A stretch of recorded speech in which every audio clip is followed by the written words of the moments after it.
¿Cómo están el día de hoy, amigos de Bloom? Nosotras estamos muy felices de recibirlos un martes más y hoy estamos muy felices y muy contentas porque nos acompaña una persona muy especial. Él es pastor, misionero, escritor, líder de muchos ministerios que vamos a estar hablando un poquito más adelante, pero sin más, él es el doctor Luis Ángel Díaz Pavón. Bienvenido a Bloom. ¿Cómo se encuentra el día de hoy? Pues yo estoy bien, yo estoy contento, emocionado con la forma en que ustedes dirigen este programa. Gracias. Yo espero que entre jóvenes me vea mejor, menos viejito. Súper, pues bueno, Bloom es un programa de sueños, entonces nos encanta tener a personas que cumplen esos sueños, que trabajan por esos sueños. Entonces queremos saber cómo empezaron esos sueños en usted, cómo fue. Yo no quisiera defraudarles, pero yo voy a confesar algo. Yo intento que mis sueños no sean demasiado intensos para que no me arrastren hacia donde no debo.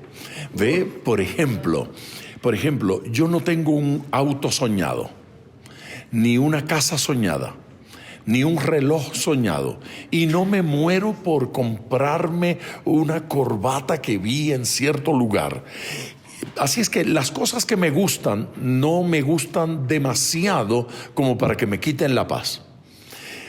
Desde niño yo sí soñé con algunas cosas. No todas las alcancé, no todas las logré. En algún momento quise ser salvavidas, aprender a nadar bien y ser salvavidas, y lo logré. Fui salvavidas, sí, y tengo muchas historias que contar de lo que pasó en el mar. Yo soy de un pueblito costero en la isla de Puerto Rico, así que allí todos los niños aprenden a nadar temprano. Ser salvavidas era algo especial, así que ese lo logré. Hubo otros que no logré. Yo quería ser boxeador, pero le tenía miedo al puño. Y cuando venía el jab hacia mi cara, yo cerraba los ojos, así que era muy mal boxeador. Eso no lo logré. Pero como no me apasioné demasiado, no me preocupó no lograrlo. A ver, de niño, los demás niños soñaban con ser Spider-Man, o Superman, o Batman, alguno de esos superhéroes. Yo no. Yo quería ser como dos personas que conocí, que eran dos predicadores, dos evangelistas, los hermanos Jiménez, Eugenio y Raimundo Jiménez. Eran muy famosos en los años 60. Mi niñez se daba en esa dinámica. Yo nací en el 56. Así es que en el 60 yo era un niñito en la iglesia, fui siempre a la iglesia. Y en esos años se veían las películas del ministerio de los hermanos Jiménez. Y yo decía, cuando yo sea grande, yo voy a caminar con esa gente. Y voy con ellos a las cruzadas evangelísticas. Yo no quería ser Batman, yo quería ser Jiménez, pero era Pavón. Así que por ahí andaban mis sueños. Hagan la pregunta, ¿lo logró? ¿Lo logró? Los conocí. ¡Wow! Y trabajé con ellos por más de 20 años.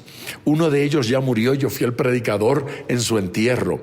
Y el otro está picando ya los 90 años y lo visito cada mes y medio, y me ama mucho y me enseña mucho. Aprendí mucho de ellos y les cargué las maletas y coordiné sus cruzadas, y ellos me incluyeron como predicador en sus cruzadas evangelísticas. ¿Qué tal?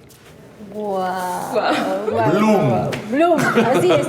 Floreció su sueño. Y bueno, estamos hablando justamente de los sueños que Dios ha puesto en su corazón. Sabemos que usted proviene de una cuna cristiana, pero recibió curiosamente a Jesús hasta los 15 años en la ciudad de Nueva York. Cuéntenos un poquito más de este encuentro. ¿Cómo fue? Pues fue en Nueva York porque, a pesar de que me crié en la iglesia y nunca me aparté de la iglesia, eso lo único que significa es que todos los pecados los cometí en la iglesia. O sea, nunca me fui de la iglesia para pecar. Yo peleé como todos los chicos, pero no me fui de la iglesia. Y tuve amoríos pecaminosos, como muchos, pero no me fui de la iglesia. Alguna gente cuando peca se va de la iglesia y ya no vuelve, ¿verdad? Bueno, yo no. Yo perseveré en pecado. Perseveré en la iglesia, me quedé allí, aunque pecaba y aunque fallaba. A los 15 años, en rebeldía, me fui de casa y fui a vivir solo a la ciudad de Nueva York.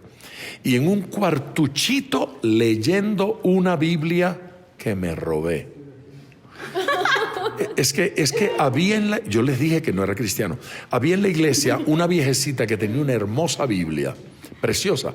Me gustó tanto que se la robé. Pero esa Biblia robada, comencé a leerla. Y leyendo esa Biblia me convertí al Señor. Nací de nuevo, leyendo el capítulo 14 del Evangelio de Juan, solito, en mi cuarto. Eso de que en la casa de mi padre muchas moradas hay. Si así no fuera, yo os lo hubiera dicho. Voy pues a preparar lugar para vosotros. Y si me fuere y os prepararé lugar, vendré otra vez y os tomaré a mí mismo, para que donde yo estoy, vosotros también estéis. Yo dije, a ver si entendí esto bien. Tú quieres que yo viva contigo en tu casa. Eso para mí fue especial. Y me tiré de rodillas junto a la cama a llorar y a decirle a Dios, yo he sido malo, travieso, sinvergüenza, pecador. Pedí perdón, le dije al Señor que quería un cambio, le dije a Dios que quería conocerlo y que quería experimentarlo y que quería ser cristiano. Era jueves, año 1971, y no le voy a preguntar dónde usted estaba ese año. Porque estaba en el mundo de La La Land. 1971, yo tenía 15 años, me convertí. Era jueves, les dije, y al otro día, viernes, yo estaba en el colegio contándole a todo el mundo lo que había pasado, dando testimonio de Cristo a todo el mundo. Y desde entonces no he hecho otra cosa sino contar esto y decirle a la gente que es verdad, que Cristo salva. La iglesia no, la religión tampoco, pero Cristo salva. ¡Qué locura de sueños! ¡Wow! Sabrosa locura. Sí. Y o sea, ahorita poniéndonos en su lugar, es, como lo dije, una locura. Y desde ahí Dios también ha depositado todavía muchos más sueños en usted y muchas cosas que hacer. Como persona, ¿cómo le hace usted para que esos sueños no pesen más que Dios, que fue el que lo hace? Porque muchas veces como personas olvidamos, con tantos sueños y todo, vamos viendo esos sueños más arriba que Dios, que fue quien los crea realmente. Por eso le dije que yo no soy muy apasionado con mis sueños. Y yo no estoy diciendo que no desee cosas, pero no las deseo mucho, no las deseo demasiado. Me gustan los carros lujosos, pero no me muero por tener uno. El día que llegue, llega. Cuando entré a la universidad, en el primer evento que tuvimos universitarios, conocí a una muchacha. Era hermosa. Era tan linda que yo sentí que yo no había visto una muchacha tan linda como ella.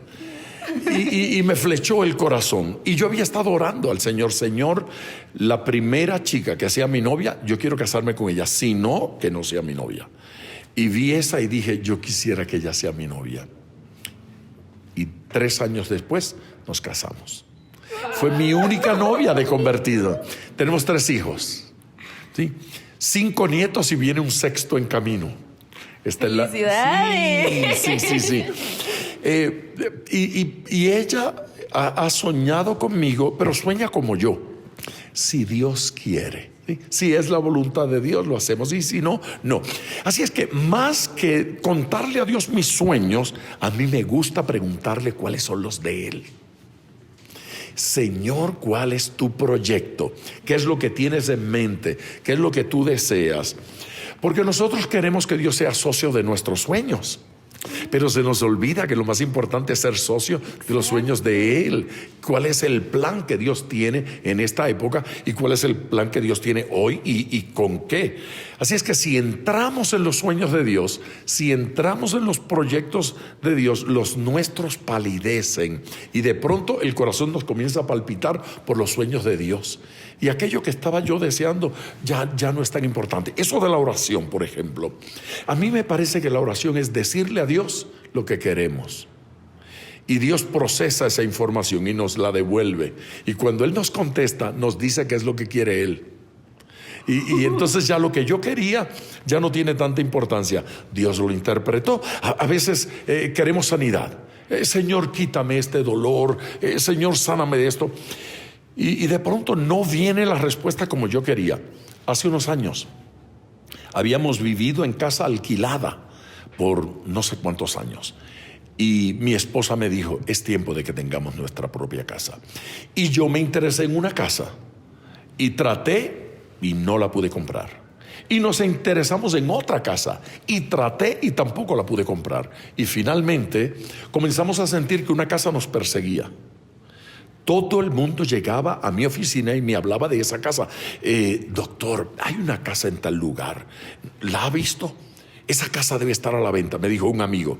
Le dije, voy a pasar por allá para verla en algún momento. Ese mismo día, otra persona vino a mi oficina y me dijo, hay una casa en la calle tal, entrando a tal sitio. Era la misma casa. Yo sentí que la casa estaba entusiasmada conmigo. Y no la pudimos comprar. Nos denegaron el préstamo. Al banco no le interesaba prestarle dinero a un misionero que no sabía cuánto era su salario. Así es que nos la denegaron. Mi papá se enteró de eso y vino a casa y me dijo, ¿qué pasó con la casa? Le dije, no nos la venden. ¿Por qué? No sé, no califico. Dijo, vamos al banco. Hicimos la cita y fuimos. Él se peleó con el hombre del banco, le pegó gritos y le dijo al hombre del banco, esto es un abuso, este muchacho califica. Yo era un muchacho para entonces. Por fe. Este muchacho califica. El resultado final fue que mi papá intervino, giró un cheque y dijo, yo la compro para mí. Y pagó. Y la compró en efectivo. Y yo no sabía que él tenía tanta plata. Y compró la casa y dijo, es mía ahora. Y entonces vino a mí y dijo, ahora es tuya y tú me la pagas cuando puedas, como puedas. No hay preocupaciones. Así es que el proyecto de Dios era mejor que el mío, porque mi proyecto consistía en meterme en una deuda espantosa de 30 años. Y el plan de Dios era que alguien la comprara, me la regalara y me dijera, me la pagas poco a poco.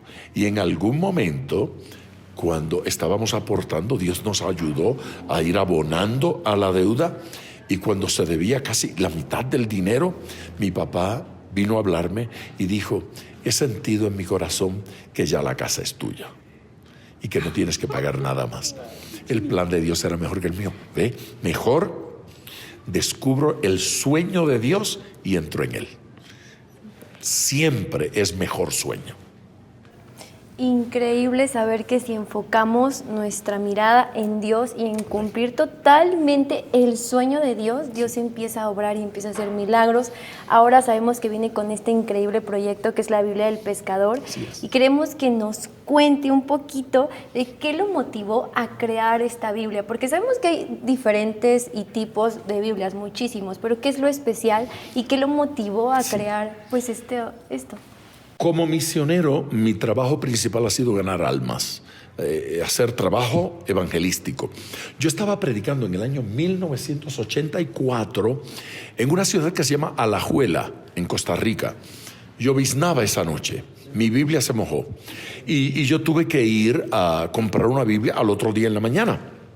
Rumbo de esa librería se me ocurrió la idea, tal vez exista una Biblia que me asista en mi tarea cristiana. Cuando llegué a la librería pregunté, ¿tienen ustedes una Biblia para evangelizar con anotaciones para el evangelismo propiamente? Me mostraron lo que tenía y en resumen no tenían una Biblia para evangelizar. Luego descubrí que no existía una Biblia para evangelizar en español. Y luego descubrí que no existía una Biblia para evangelizar en ningún idioma. Así es que, bueno, yo compré una Biblia cualquiera ese día y cuando salía, la mujer que atendía, una hermana, me preguntó, ¿y qué debe tener una Biblia para evangelizar? Y mi respuesta fue honesta y transparente, no tengo la menor idea. Yo no había pensado en eso antes. Bueno, me fui a la casa, al hotel, luego prediqué esa noche y cuando regresé me acosté y no podía reconciliar el sueño. La pregunta de esa mujer estaba allí, ¿qué debe tener una Biblia para evangelizar? Me levanté, tomé un cuaderno, un lapicero, escribí la pregunta: ¿qué debe tener una Biblia pues para evangelizar? Comenzó el sueño, comenzó la fantasía. ¿Qué debe tener? Debe tener una sección de apologética, la defensa de la verdad ante las falsas doctrinas, y a identificar religiones, sus doctrinas, y a dar respuesta con pequeños estudios bíblicos. Luego, tiempo más tarde, debe tener una sección de consejería. Cómo presentarle el evangelio al que está en depresión, en tristeza, en desánimo, a la jovencita que se practicó un aborto, que todo el mundo le dijo que eso es diabólico, pero nadie se ocupó de ella y de su crisis y de su necesidad. Cómo presentarle el evangelio a la persona que quebró económicamente, o que sus sueños de estudio en la universidad se frustraron, al que está frustrado, desanimado, etc. Bueno, el proyecto siguió creciendo, más secciones, llegó a tener 6 secciones, y terminé con él 27 años más tarde. Sí. Si alguien me hubiera dicho que me iba a tomar 25 años o más trabajar en el proyecto, yo lo hubiese abandonado. Yo hubiese dicho: no, eso no lo voy a terminar nunca y no me interesa. Pero no me lo dijeron. Así que yo fui trabajando, iba añadiendo secciones, iba modificando lo que ya había hecho. Tuve proyectos dentro de la Biblia del Pescador en el que había trabajado 3-4 meses. Y luego dije: no me gusta esto, y lo rompí, lo tiré y comencé de nuevo. Por eso tomó todo eso, porque no soy tan inteligente como debo, y porque no soy tan disciplinado como debo, y porque soy vago. Y a veces me cansaba y la tiraba y no la tocaba más en 2 meses. Y decía: ya me cansé y no puedo más. Pero esos proyectos que son de Dios, que no son mi sueño, sino el sueño del Señor, resucitan. Wow. Tienen vida propia, y cualquier noche, pensando en algo que no tenía solución y que no sabía cómo explicarlo, me asaltaba una idea. O en la mañana al despertar: ya sé cómo contestar esto, ya sé qué es lo que tengo que hacer, y otra vez entraba en el proyecto y seguía trabajando. Y hago así porque comenzó con el lapicero. Y no fue sino hasta el año 94, 10 años después, que compré un laptop y comencé a trabajar y a pasar todas las notas allá. ¿Qué tal? Vago hasta para eso, hasta para comenzar a utilizar lo moderno y a ponerlo allí. Me entusiasmé y terminamos. La publicación de la Biblia del Pescador fue en el año 2013. Hoy andamos en gira. Lo llamamos el Tour del Pescador. Hoy estamos en México. La semana pasada estábamos en Guatemala. Ahora me voy a Estados Unidos y seguimos por los Estados Unidos. ¿Y por qué un tour ahora, en el 6º año? Porque la ampliamos. Le añadimos más religiones y más cadenas. Le añadimos 27 cadenas de versículos nuevas. Y la anterior era con letra más pequeñita y ahora está con letra más grande. Para los que, como yo, ya necesitan letra un poquito más grande. ¡Guau! Qué padre y de verdad qué increíble es este proyecto, este sueño. Y obviamente tiene, como ya lo dijo, tiene muchísimas cosas especiales que les pueden ayudar a cumplir esos sueños también, ¿no? A través de ella y con más gente. Y cuéntenos un poquito más de ese proceso, porque wow, o sea, fue un boom en mi cabeza que fueron 27 años, o sea, año tras año, y a veces uno se queja con un año, un mes, de que no se cumplen tus sueños, ¿no? ¿Cómo fue ese proceso más en retos? ¿Cómo lo vivió? Un poquito más de ese proceso. Pues por eso, porque lo viví. Por eso, porque no utilicé este proyecto para hacer un trabajo académico. No fue una asignación universitaria donde el profesor dijo: hazme un estudio sobre este tema. Allí yo respondo a las preguntas que yo me hago. Así es que mucho de lo que está allí es respuesta a mis problemas personales, a mi depresión, a mi tristeza, a mi desánimo. Así que el día que yo me sentía muy desanimado, nacían más cadenas sobre el desánimo. Y el día que yo estaba enojado, estudiaba más sobre la ira, el enojo, el perdón. Y el día que me tropezaba con que es que todavía le guardo rencor a ese sinvergüenza. Rencor. Sí. Así es que allí están reflejadas muchas de las respuestas de Dios a mis frustraciones personales. No me dio mucho tiempo para aburrirme porque estoy respondiendo a lo mío. Mire, yo no estudio la Biblia para predicar. Yo soy un predicador raro. Yo no estudio la Biblia para predicar. Yo nunca busco en la Biblia sermones, nunca. Yo estudio la Biblia para alimentarme. Y de lo que yo me alimento, reparto. De lo que yo recibo, yo respondo. Así es que si este domingo yo predico en su iglesia, yo predico de lo que Dios me enseñó esta semana. De lo que Dios me ha estado dando a mí. Y cuando me hacen preguntas, yo cuento eso. Y en la Biblia es exactamente esto. ¿Cómo funcionan las cadenas de versículos en la Biblia del pescador? De la misma manera en que yo predico. Yo predico así, fíjese. Yo agarro trocitos de papel y en el versículo que voy a usar yo pego ese trocito de papel y escribo allí 2, 3 líneas, argumentos que me hacen refrescar qué yo voy a decir de ese versículo, y al final le escribo el próximo versículo que voy a utilizar. Así es que mirando este versículo digo, y ahora vamos a Mateo capítulo 5 versículo 3, y la gente dice, se sabe la Biblia de memoria. Nada de eso, yo estoy viendo mi notita allí. Entonces voy allá y en ese próximo versículo ya coloqué otro trocito de papel con los argumentos de ese versículo, y al finalizar el próximo versículo que voy a usar. Esas son las cadenas. Usted va al índice temático y busca el tema que sea. Y entonces, por ejemplo, testigos de Jehová. ¿Por qué razón los testigos de Jehová dicen que Jesucristo y el arcángel Miguel son la misma persona? ¿Qué dice la Biblia?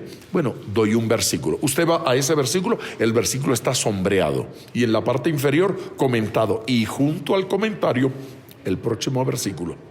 Y usted pasa de allí al próximo versículo, llega a ese versículo y está sombreado, y en la parte inferior el comentario de ese versículo, y así le llevo a través de toda la Biblia, descubriendo la respuesta a la pregunta planteada. Así está preparada la Biblia del pescador. Wow. Solo que sin papelitos. No, ya, por eso 27 años. Sí. Impresionante que Dios le ha dado una mente creativa. Es padrísimo que a pesar de las dificultades del tiempo, que realmente no, o sea, ha persistido en el sueño y ha persistido en las cosas creativas. Me recuerda mucho a Noé, como Dios le dijo, haz el arca con tal y tal cual lo está realizando. Pero bueno, si quieren escuchar un poco más acerca de este increíble sueño de la Biblia, el pescador, no se muevan, vamos a un corte, va a estar padrísimo.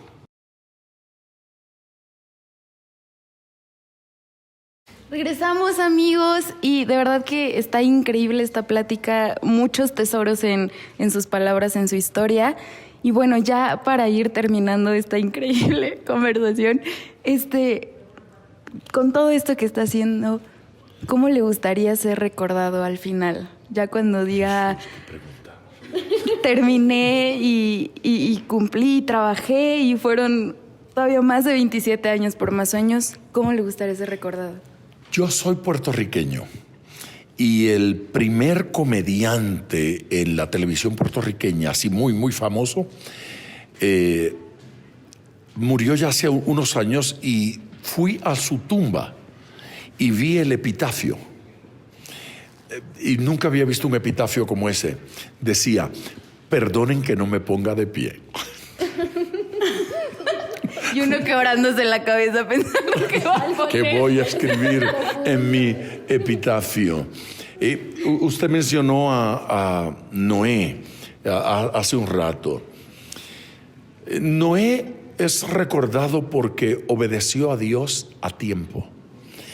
Y la obediencia a destiempo La obediencia a destiempo es desobediencia.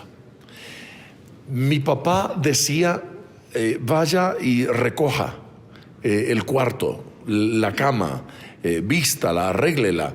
Y uno se distraía y 2 horas después papá aparecía en escena.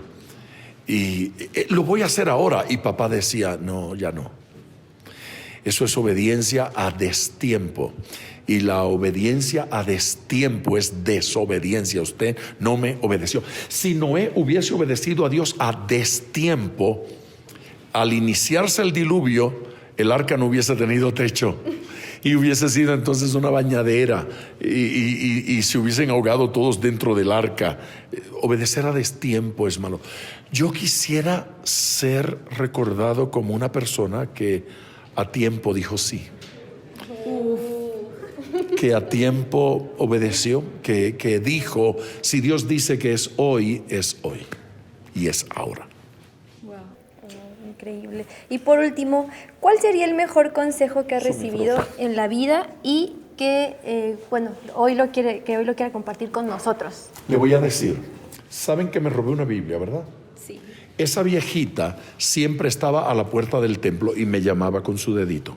Y yo llegaba a ella y me decía, léame un salmo. Porque sus nietos no sabían leer en español. Y yo le leía un salmo siempre. Esa mujer me hizo amar, me enseñó a amar la Biblia, a amar las Escrituras. Y ella me dijo, ponga todo su corazón a leer las Escrituras, porque la Biblia es para vivirla. Eso ha sido un lema en mi corazón, poner todo el corazón al estudiar las Escrituras. No he oído un mejor consejo que ese. Wow, de verdad, doctor, muchísimas gracias por su tiempo, gracias por compartir un poquito de su corazón y de su vida con nosotros, con todos los que escuchan Bloom. Agradecemos su tiempo. De verdad esperamos que Dios siga todavía derramando más sueños y siga llevándolo a más y que este proyecto sea todavía más fructífero. Muchísimas gracias por compartirnos tanto, de verdad. Gracias a ustedes y bendiciones. Y bueno, regresamos a la cabina, vamos a platicar un poquito más, vamos a concluir esto y pues bueno, muchas gracias por escuchar, muchas gracias doctor y nos vemos. Gracias. Adiós. Bye.